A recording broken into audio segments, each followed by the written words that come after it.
Let us continue the second chapter. This is the pancreas, which is present in our body.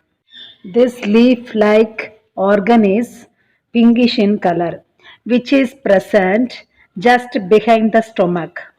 Pancreas secrete pancreatic juice which helps for digesting the food. That is, this pancreatic juice digest complex compound like fat, carbohydrate and the proteins into simpler form. Intestinal gland, which is a part of the digestive system, produces intestinal juices which contain enzymes that also help for digesting carbohydrate, fat, and proteins.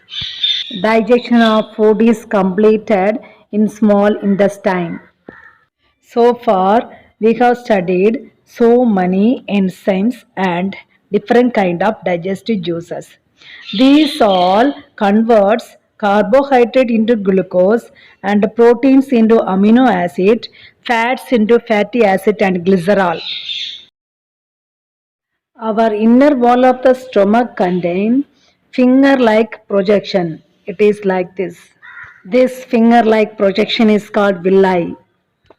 Its function is to absorb the nutrients. That is, it increases the surface area for absorption.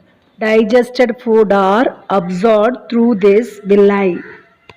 It has many blood capillaries which carries this absorbed nutrition and reaches the blood through the process of diffusion.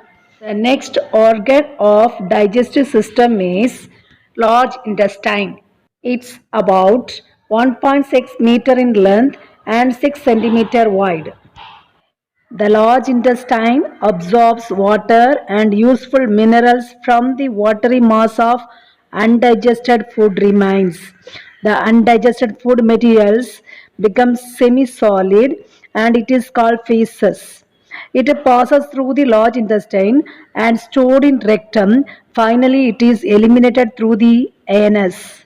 Now let us discuss about nutrition in grass-eating animals. These grass-eating animals are called ruminants because these animals chew half-digested food.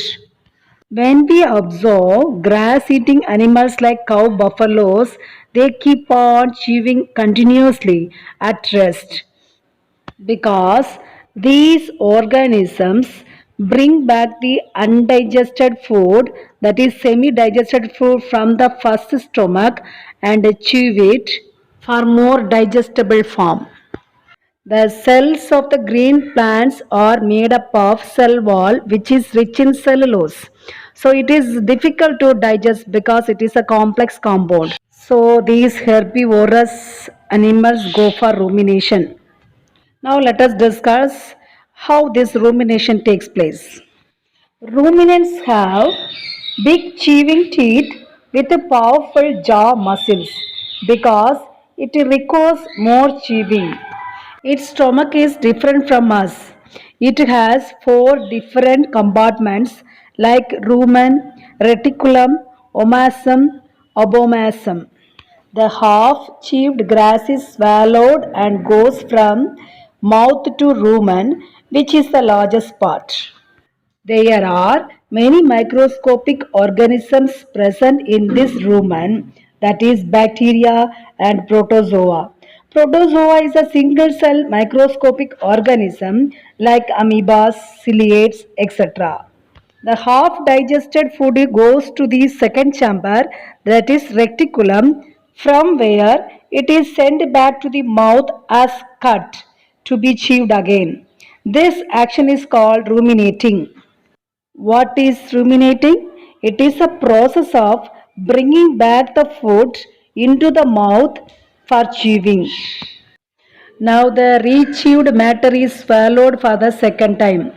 The rechewed matter, that is rechewed food, reaches the third chamber, that is omasum. Here the food is further broken down into more simpler form and excess water is absorbed here. Finally, the digested food reaches the fourth chamber, that is abomasum, which is the true stomach. Enzymes present in this organism help for digesting the food and the digestion progresses.